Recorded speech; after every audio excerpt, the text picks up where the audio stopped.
Hello all, welcome back to our channel. In this video, we're going to see the fourth unit of operating system. In case మీరు remaining చూడకపోతే ప్లేలిస్ట్లో ఉంటుంది, పక్క చూడండి. And మా friends అందరూ కూడా షేర్ చేయండి. So these are the topics covered in the operating system. So మనకు ఆపరేటింగ్ సిస్టమ్ మీద ఒక బేసిక్ ఐడియా ఉంటే సరిపోతుంది, సింపుల్గా అర్థమైపోతుంది అనమాట. మన ఓన్ పాయింట్స్ కూడా రాసుకోవచ్చు అనమాట. ఓకే, సో ఫస్ట్ మనం ఇక్కడ ఆపరేటింగ్ సిస్టమ్ అంటే ఏంటో కూడా చూసుకుందాం. అక్కడ చూసుకుంటే మీకు బేసిక్ ఐడియా వస్తుంది. అప్పుడే మనకు ఆపరేటింగ్ సిస్టమ్ పాయింట్స్ని రాసుకోవచ్చు అనమాట. ఓకేనా? సో ఇక్కడ ఏంటంటే ఆపరేటింగ్ సిస్టమ్ ఏంటంటే యూజర్కి హార్డ్వేర్కి, U for user, H for hardware. So వీటి మధ్యలో ఇంటర్ఫేస్లో యాక్ట్ చేస్తారు అనమాట. ఎందుకు యాక్ట్ చేశారంటే ఇప్పుడు ఫైల్ని ఓపెన్ చేసుకోవాలి. సో ఆ ఫైల్ని ఓపెన్ చేసుకోవాలంటే మనకు ఏం కావాలి? ఆపరేటింగ్ సిస్టమ్ కావాలి. So that is called as interface between user and hardware. You అంటే ఇక్కడ యూజర్ ఇక్కడ హెచ్ అంటే హార్డ్వేర్. సో వాటి మధ్యలో ఒక ఇంటర్ఫేస్లో యాక్ట్ చేసేది మనకు ఆపరేటింగ్ సిస్టమ్ అనమాట.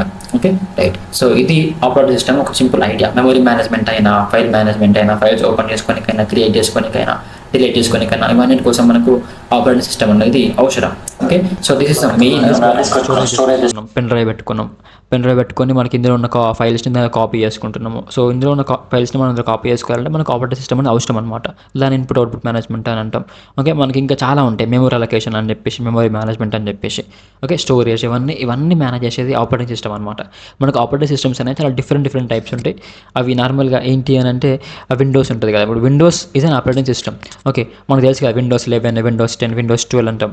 అవి వర్షన్స్. ఆ ఆపరేటింగ్ సిస్టమ్స్కి వర్షన్స్. మనకు కొన్ని అప్డేట్స్ ఇస్తూ ఉంటే మనం అప్డేట్ చేసుకుంటూ ఉండాలి. మన ల్యాప్టాప్కి, మన సిస్టమ్కి కావచ్చు, మన డెస్క్టాప్కి కావచ్చు, అలా. ఓకే, మ్యాక్ అయితే యాపిల్ సిస్టమ్స్కి ఉంటాయి, అలా. Okay, so let's see the topics in the unit 4. First unit 4లో టాపిక్స్ ఏమున్నాయి మరి? Memory management and virtual memory, logical versus physical address space, swapping, continuous allocation and paging, segmentation with paging, demand paging, page replacement and page replacement algorithms. చాలా simple ఉంటుంది, ఏమి ఉండదు. First memory management గురించి చూసుకుందాం. So memory management అంటే ఏంటిది? ఇప్పుడు మనకి మన ఫైల్ స్టోర్ అవుతున్నాయి. ఇక్కడ స్టోర్ అయితే మెమరీలో స్టోర్ అవుతాయి. మనకి ర్యామ్ ఉంటుంది కదా, ర్యాండమ్ యాక్సెస్ మెమరీ అని చెప్పేసి, అంటే మెమరీ ఉంటుంది అనమాట. సో దాంట్లో ఏది స్టోర్ చేస్తారంటే మనకు ఆపరేటింగ్ సిస్టమ్ అనేది స్టోర్ చేస్తుంది. ఎలా స్టోర్ చేస్తుంది? సో ఏ ఫైల్ ఆర్ ఏ ప్రాసెస్ ఏ మెమరీలో ఉంటుంది, ఏ మెమరీలో మనం సేవ్ చేసుకోవాలి. ఓకేనా? మళ్ళీ మనం సెర్చ్ చేసినప్పుడు ఏ మెమరీ నుంచి మనకి ఇవ్వాలి అని చెప్పేసి ఆపరేటింగ్ సిస్టమ్ మొత్తం చూసుకుంటుంది అనమాట. Okay, like routings, files routings అనేది సేవ్ చేస్తుంది ఆపరేటింగ్ సిస్టమ్ అనేది. ఓకే, ఇట్స్ ఒక ట్రాక్ లాగా ఉంచుకుంటుంది అనమాట. It allocates memories to process when needed and reallocates after use. ఎప్పుడైతే అవసరం ఉంటుందో అప్పుడు వాటికి మెమరీని అలొకేట్ చేస్తుంది, అండ్ అవసరం లేనప్పుడు వాటిని మళ్ళీ డీఅలొకేట్ చేస్తుంది, తీసేస్తుంది అనమాట. అండ్ ఇలా అయితే ఏమవుతుందంటే మనము మెమరీ యూసేజ్ని కొంచెము ఆప్టిమమ్ అంటే గుడ్ వే యూజ్ చేసుకోవచ్చు అనమాట, వేస్ట్ చేయకుండా. ఓకే, అది that is the main work of the operating system. It supports multi programming also. Then key techniques ఏం యూజ్ చేసుకుంటుంది అంటే మెమరీ అలొకేషన్ కోసము కంటిన్యూస్ అలొకేషన్, అంటే ప్రాసెస్ గెట్స్ కంటిన్యూస్ మెమరీ. ప్రాసెస్కి ఎప్పుడు కంటిన్యూస్గా మెమరీ వస్తూనే ఉంటుంది, అలా అనమాట. నాన్ కంటిన్యూస్ అంటే డివైడ్ అయిపోతుంది అనమాట. ఇప్పుడు మెమరీ అనేది నార్మల్గా కొన్ని సెగ్మెంట్స్ లాగా డివైడ్ అయ్యి ఏ ప్రాసెస్కి దేనికి వేయాలో అలా సెట్ చేసుకుంటారు అనమాట. షెడ్యూలింగ్ అంటాం దాన్ని. నెక్స్ట్ పేజింగ్ అని అంటే మెమరీ అనేది ఒక ఫిక్స్డ్ సైజ్ పేజ్ లాగా డివైడ్ అయిపోతుంది అనమాట. 12 బిట్ కానీ 13 బిట్స్ కానీ అలా ఫిక్స్డ్ సైజ్గా డివైడ్ అయిపోతుంది. Segmentation divides memory base and logical parts. మన కోడ్ని మన డాటాని బేస్ చేసుకొని, దాని సైజ్ని బేస్ చేసుకొని మెమరీ అనేది డివైడ్ అయిపోతుంది అనమాట. ఓకే, అది. నెక్స్ట్ వర్చువల్ మెమరీ అంటే ఏంటిది మరి? ఇప్పుడు RAM is different and virtual memory is different. Virtual memory అంటే ఇట్ ఈస్ టెక్నిక్. ఎందుకు? ఇప్పుడు లార్జ్ ప్రోగ్రామ్స్ ఉంటాయి, వాటిని ఎగ్జిక్యూట్ చేసుకోనికి ఎప్పుడు ర్యామ్ అనేది మన దగ్గర స్టోరేజ్ తక్కువ ఉన్నప్పుడు కూడా, ర్యామ్ తక్కువ ఉన్నప్పుడు కూడా మనము లార్జ్ బిగ్ ప్రోగ్రామ్స్ని ఎగ్జిక్యూట్ చేసుకోవచ్చు అనమాట. స్టోర్ చేసుకోవచ్చు, ఎగ్జిక్యూట్ చేసుకోవచ్చు. We can also use secondary storage అనమాట. సెకండరీ స్టోరేజ్ అంటే లైక్ ఇప్పుడు పెన్ డ్రైవ్ కానీ, హార్డ్ డిస్క్స్ కానీ ఇలా యూజ్ చేసుకొని మనకి ఎక్స్టెన్షన్ చేసుకోవచ్చు, స్టోరేజ్ని ఎక్స్టెండ్ చేసుకోవచ్చు. దాన్ని మనం వర్చువల్ మెమరీ అని అంటాం. Like pen drive, hard disk ఇవన్నీ example for virtual memory. Okay, so మనకి ఎప్పుడైతే అవసరం ఉంటుందో అప్పుడు మాత్రం దీన్ని యూజ్ చేసుకోవచ్చు, అలా. దాని కీ కాన్సెప్ట్స్ ఏంటి అంటే నార్మల్గా డిమాండ్ పేజింగ్. ఈ డిమాండ్ పేజింగ్ అనేది మాకు ఫుల్ కాన్సెప్ట్ ఉంది. ఇప్పుడు దీంట్లోనే ఒక సపరేట్ టాపిక్ ఉంది, అది ఇంపార్టెంట్, అది చెప్తే తర్వాత. Next page fault, swapping, thrashing. Demand paging అని అంటే పేజెస్ అనేవి మనకి ఎప్పుడైతే అవసరం ఉంటాయో అప్పుడు మాత్రమే లోడ్ అవుతాయి అనమాట. ఓకేనా? రిమైనింగ్ టైంలో లోడ్ అవ్వవు. అప్పుడు అట్లా రిమైనింగ్ టైం లోడ్ అయితే ఏమవుతుంది? మెమరీ అనేది వేస్ట్ అవుతుంది కదా, అలా. నెక్స్ట్ పేజ్ ఫాల్ట్ అంటే ఇప్పుడు మన మెమరీలో కొన్ని పేజ్ స్టోర్ అని అంటున్నాం, రైట్? మనకు కావాల్సిన పేజ్ అనేది కనిపించకపోయింది అనుకోండి, ఇన్ కేస్ ఫైండ్ అవ్వకపోయింది అనుకోండి, ఒక మనకు ఎర్రర్ వస్తుంది. ఏం ఎర్రర్? అది page fault. Okay, so that is called as a page fault. When the file is not opened when it is required, that fault is called as a page fault. Okay. Next swapping, moving data between RAM and disk. Swapping అని అంటే ఏంటిది, RAM నుంచి disc మార్చుకోవడం. అంటే ఇప్పుడు మన main memory నుంచి disc, secondary storage డిస్క్కి, hard డిస్క్కి మనము ఏం చేసుకుంటాము, ఇంపోర్ట్ చేసుకుంటాము, ఎక్స్పోర్ట్ చేసుకుంటాము, మూవ్ చేస్తూ ఉంటాము. That is called as swapping, exchanging అనమాట. థ్రాషింగ్ అని అంటే టూ మెనీ పేజెస్ ఉంటాయి కదా, అప్పుడు సిస్టమ్ ఏమవుతుంది, స్లో అవుతుంది, అంటే మనం డిలీట్ చేయాలన్నమాట. ఓకేనా, థ్రాష్. నెక్స్ట్ ఇక్కడ అడ్వాంటేజ్ చూసుకుంటే మళ్ళీ వీటి వల్ల run large applications easily. Virtual memory వల్ల అప్లికేషన్స్ మనం రన్ చేసుకోవచ్చు ఈజీగా. Better memory utilization also. Okay, right. Next second topic, logical versus physical address space. ఇక్కడ లాజికల్కి ఫిజికల్ అడ్రస్ స్పేస్కి డిఫరెన్స్ ఏందో చూసుకుందాం. ఫస్ట్ లాజికల్ అడ్రస్ స్పేస్ చూసుకుందాము. లాజికల్ అడ్రస్ స్పేస్ అంటే ఏం లేదు, it is generated by CPU. మన సిపియు ద్వారా వచ్చిన స్పేస్ని మనము, అంటే సిపియు జనరేట్ చేసే స్పేస్ని దాన్ని యూజ్ చేసుకుంటుంది కదా మన డేటా, దాన్ని ఏమంటామంటే లాజికల్ అడ్రస్ స్పేస్ అంటాము. So it is also called as a virtual address space. It is used by program during execution. ఎప్పుడు ప్రోగ్రామ్ ఎప్పుడైతే ఎగ్జిక్యూట్ అవుతూ ఉంటుందో అది స్టోర్ అవ్వడానికి ఆ స్పేస్ యూజ్ చేసుకుంటాం అనమాట. That is called as a logical address space. It is used by program during execution. Okay, ఇది డైరెక్ట్గా ఫిజికల్ మెమరీలో ఉండదు, బట్ అదేమవుతుందంటే ఫిజికల్ అడ్రస్ లాగా కన్వర్ట్ అయిపోతుంది అనమాట. Right. Size can be larger than physical memory కంటే కొంచెం సైజ్ ఎక్కువనే ఉంటుంది. నెక్స్ట్ ఇప్పుడు ఫిజికల్ అడ్రస్ స్పేస్ గురించి చూసుకుందాము. ఈ ఫిజికల్ అడ్రస్ స్పేస్ అంటే ఏంటిదంటే RAM, like main memory. Okay, మనకు మెయిన్ మెమరీలో యాక్చువల్గా అడ్రసెస్ ఏవి ఉంటాయో వాటిని ఏమంటామంటే మెయిన్ మెమరీ అంటాం, దాన్ని ఫిజికల్ అడ్రస్ స్పేస్ అంటాం. Okay, represents real location of data, అంటే డాటా ఎక్కడెక్కడ ఉంది అని చెప్పేసి వాటి లొకేషన్ని కరెక్ట్గా ఎగ్జాక్ట్గా చెప్తుంది అనమాట. అది దాన్ని ఏమంటామంటే represents real location of data. It is used by memory hardware, it is not used by program. Okay, memory hardware use చేసుకుంటుంది దీన్ని. ఆఫ్టర్ అడ్రస్ ట్రాన్స్లేషన్, అడ్రస్ని ఫిక్స్ చేసుకున్నాక ఇది మనకు ఫైండ్ అవుతుంది. ఓకే, సైజ్ అనేది లిమిటెడ్ ఉంటుంది, అన్లిమిటెడ్ కాదు. Okay, right. అంటే మన ర్యామ్ని కెపాసిటీ, సపోజ్ ఇప్పుడు నా ర్యామ్ ఒక 200 GB అనుకుందాం, 512 GB అనుకుందాము, 256 GB అనుకుందాము, దాన్ని బేస్ చేసుకొని ఇది మనము కెపాసిటీని డిసైడ్ చేస్తాం అనమాట, ఎంత యూజ్ చేసుకోవాలని చెప్పేసి. అది ఓకే. ఈ డిఫరెన్సెస్ మీరు ఒకసారి రాసుకోండి, ఇన్ కేస్ మీకు 2 పాయింట్స్ అడగొచ్చు, 2 మార్క్స్ అడగొచ్చు. Differences between logical and physical address అని అంటే ఇలా రాసుకోవచ్చు. Okay, logical address is virtual and physical address is real. Logical address is generated by CPU. Physical is address present in the random access memory, real memory. Next, logical address is visible to user. Physical is not visible. Logical needs translation. దీనికి అవసరం లేదు, final address అదే. Okay, ఇది logical address space can be larger, maybe no size limitation. దీంట్లో size అనేది limited అనమాట. Next ఇప్పుడు swapping చూసుకుందాం. స్వాపింగ్ అంటే ఏం లేదు, లైక్ ఎక్స్చేంజింగ్ అనమాట, technique. It is a technique to move data from RAM to secondary disk. అది మనం ఏమంటామంటే ఎక్స్చేంజింగ్, స్వాపింగ్ అని అంటాం సింపుల్గా ఆపరేటింగ్ సిస్టంలో. ఓకే, ఇది ఎందుకు ఇది అవసరం అని అంటే మనకు మెమొరీని ఫ్రీ చేసుకోనికి ఎక్కువ, ఇప్పుడు స్టోరేజ్ ఎక్కువైంది అనుకోండి, మనం మూవ్ చేసుకుంటాం కదా. ఇప్పుడు మన దాంట్లో ఉన్న ఫైల్స్ని మనకు పెన్ డ్రైవ్కి మూవ్ చేసుకుంటాం, హార్డ్ డిస్క్ మూవ్ చేసుకొని అప్పుడు మెమొరీని ఫ్రీ చేసుకుంటాం కొంచెం. అప్పుడు ఏమైతే మనకు కొంచెం ఎక్స్ట్రా మెమరీ వస్తుంది, ఫ్రీ అయిన మెమరీ వస్తుంది, అని మళ్ళీ యూజ్ చేసుకోవచ్చు అలా అనమాట. Okay, right. నెక్స్ట్ వర్కింగ్, ఇది ఎలా వర్క్ అవుతుంది అంటే ఫస్ట్ మనము ఒక డిస్క్ని మనము పెట్టేసుకుంటాం, దీనికి మన డెస్క్టాప్ కానీ మన ల్యాప్టాప్ కానీ పెట్టేసుకున్నాక మనము స్వాప్ అవుట్ చేసుకుంటాం దీన్ని, డాటాని, మనకు ఉన్న ఫైల్స్ ఉంటాయి వాటిని. ఓకే, అలా ప్రాసెస్ అలా ఉంటుంది. మీరు you can also write on your own. Next key point చూసుకోండి. ఇక్కడ దీంట్లో ఏముంటాయంటే it is managed by operating system, it requires swap space on disk. So దీనికి ఏం కావాలంటే స్వాప్ స్పేస్ అనేది కావాలి పక్కా. It involves context switching also. Advantage ఏంటంటే degree of multi program support చేస్తుంది, and it improves the CPU utilization also, because ఇక్కడ మెమొరీని ఫ్రీ చేస్తుంది కాబట్టి. ఓకే, ఇలా డిఅడ్వాంటేజ్ చూసుకుంటే maybe some times it also leads to thrashing, ఏమైనా డేటా మిస్ అయ్యే ఛాన్స్ ఉంటుంది, ఆర్ పర్ఫార్మెన్స్ కూడా తగ్గే ఛాన్స్ ఉంటుంది అనమాట sometimes. Next contiguous allocation and paging. First contiguous allocation గురించి చూసుకుందాం. కంటిగ్యూస్ అలొకేషన్ అని అంటే ఒక మెమొరీ అనేది ప్రాసెస్కి కంటిన్యూస్గా ఒక బ్లాక్స్ లాగా అలొకేట్ అవుతూ ఉంటుంది అనమాట. ఓకే, అది సింపుల్గా మనం ఇంప్లిమెంట్ చేసుకోవచ్చు. దాన్ని ఏమంటామంటే కంటిగ్యూస్ అలొకేషన్ అంటాం. ఇది చాలా ఇంపార్టెంట్, ఇది చాలా ఈజీ అనమాట. ఎక్కువ దీన్నే యూజ్ చేసుకుంటాము. కంటిగ్యూస్ అలొకేషన్ అనేది కంటిన్యూస్ మెమరీ అలొకేషన్ ఉంటుంది దీన్ని. ఓకే, దీని టైప్స్ ఏంటి అని అంటే fixed partitioning, dynamic partitioning. Okay, partitions created based on the process size. So అక్కడ సైజ్ని బేస్ చేసుకుని, ప్రాసెస్ సైజ్ని బేస్ చేసుకొని అక్కడ పార్టిషన్స్ అనేవి డివైడ్ అవుతాయి అనమాట వాటి కోసం. ఓకే, దీనిలో ప్రాబ్లమ్స్ నార్మల్గా ఏం ప్రాబ్లమ్స్ వస్తాయనంటే ఇంటర్నల్ ఫ్రాగ్మెంటేషన్, ఎక్స్టర్నల్ ఫ్రాగ్మెంటేషన్. ఇవి 1 మార్క్ 2 మార్క్స్కి ఛాన్స్ ఉంటుంది.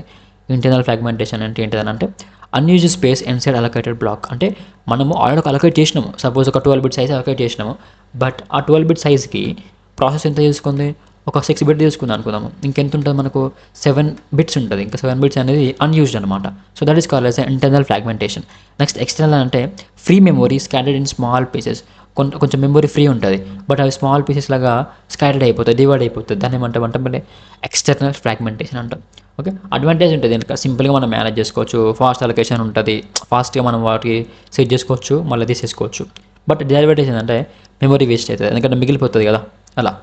నెక్స్ట్ పేజింగ్ అంటే ఏం లేదు, ఇక్కడ ఏమైతే అంటే ఫిక్స్డ్ పేజెస్, మనకున్న డేటాను పేస్ట్ చేసుకొని ఒక పేజ్ అనేది ఫిక్స్డ్ సైజ్లోకి డివైడ్ అవుతుంది అనమాట. మెమొరీ అనేది ఫిక్స్డ్ సైజ్ పేజ్లోకి డివైడ్ అయిపోతుంది అనమాట, based upon the size of the page.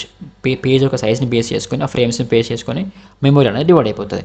Okay, అప్పుడు ప్రాసెస్ అనేది ఏమవుతుందంటే మల్టిపుల్ పేజెస్ లాగా డివైడ్ అయిపోతుంది ఫస్ట్. తర్వాత it is stored in the non continuous memory. Continuous కాదు, ఎందుకంటే ఇప్పుడు కంటిన్యూస్ అంటే ఏమవుతుంది, డివైడింగ్ ఏమి ఉండదు.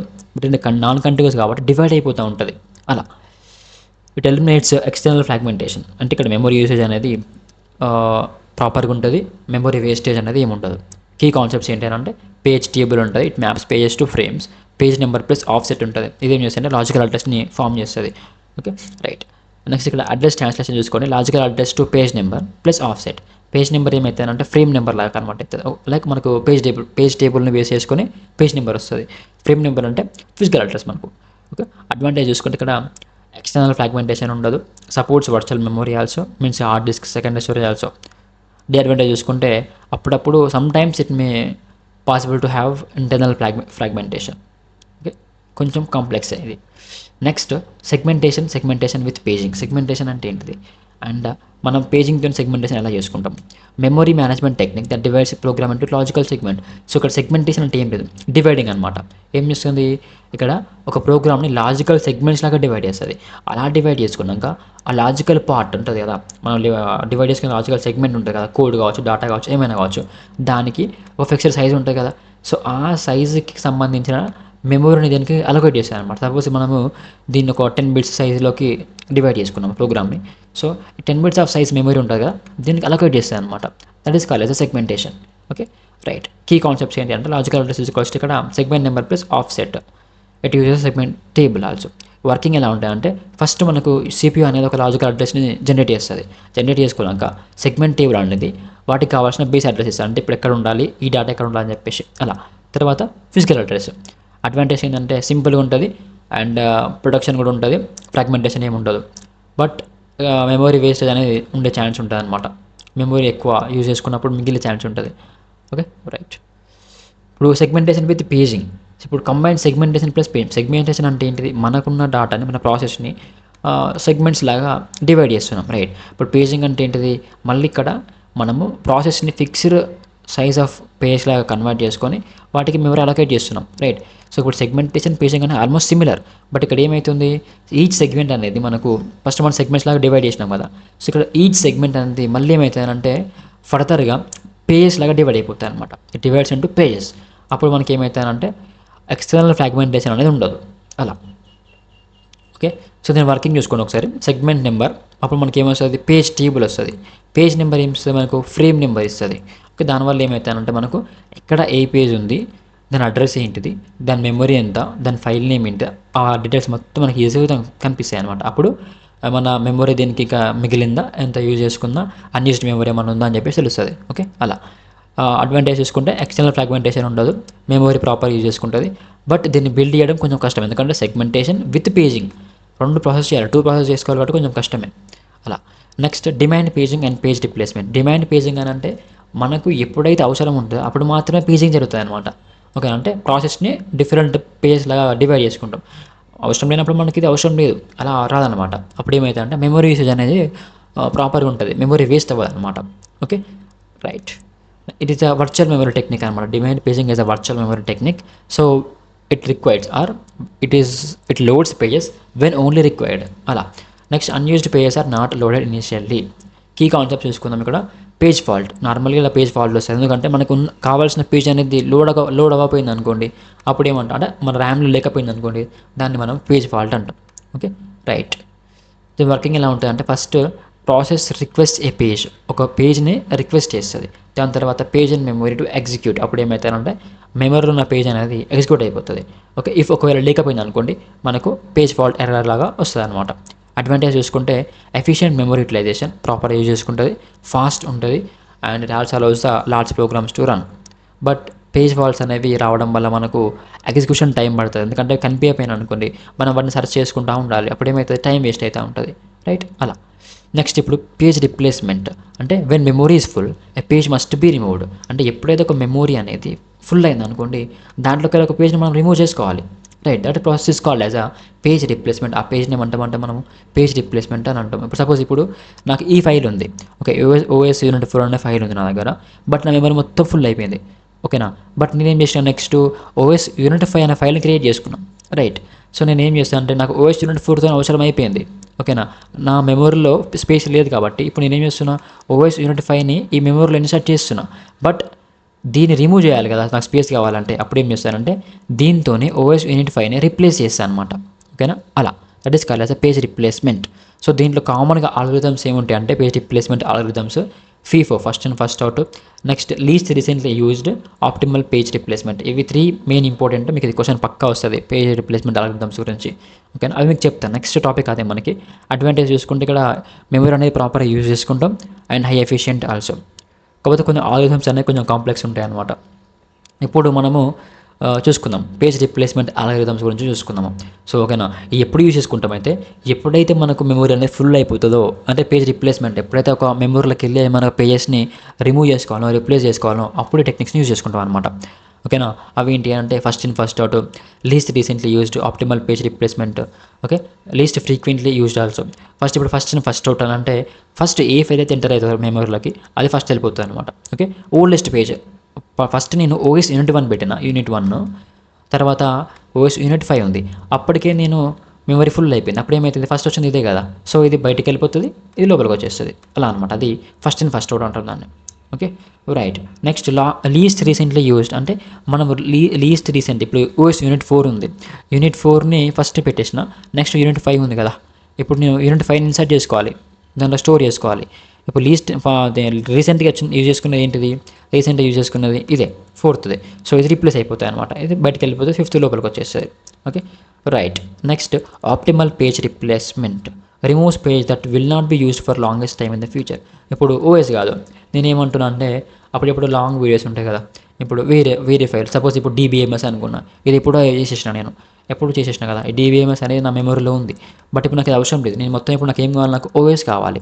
సో ఇది నేను యూజ్ చేయక చాలా రోజులు అవుతుంది, అంటే ఓల్డ్ అనమాట. సో ఇప్పుడు ఇది రీప్లేస్ అవుతుంది, ఇది బయటకు వెళ్ళిపోతుంది, ఇప్పుడు వచ్చే ఫైల్ ఓఎస్ అనేది లోపలికి వచ్చేస్తుంది, ఓకే, అలా. నెక్స్ట్ సెకండ్ ఛాన్స్ ఏంటి అని అంటే ఆల్గరిథం, క్లాక్ ఆల్గరిథం అంటే మోడిఫికేషన్ ఆఫ్ FIFO అంటే ఫస్ట్ ఇన్ ఫస్ట్ అవుట్కి కొంచెం ఇది అప్డేటెడ్ వర్షన్ అనమాట, ఓకే. సెకండ్ ఛాన్స్ ఇస్తుంది రీసెంట్లీ యూజ్డ్ పేజెస్కి, అప్పుడు రిఫరెన్స్ పెట్టి యూజ్ చేసుకొని ఉంచాలా వద్దని చెప్పేసి డిసైడ్ చేసుకుంటుంది అనమాట. ఇది FIFO కంటే కొంచెం బెటరే. So this is about the 4th unit of OS operating system. మీకు అర్థమైంది అనుకుంటున్నా. If you like the video please do like and మా ఫ్రెండ్స్ అందరూ షేర్ చేయండి, పక్కా పాస్ అవ్వాలి అందరూ. And all the best for your exams. ఇంకా మీకు మన సబ్జెక్ట్స్ అండ్ వీడియోస్ కావాలంటే కామెంట్ సెక్షన్లో కామెంట్ చేయండి. ఇదే PDF లింక్ కావాలంటే నోట్స్ లింక్ డిస్క్రిప్షన్లో కామెంట్ సెక్షన్లో ఉంటుంది. Go check it out and watch, get the notes from there. Thanks for watching.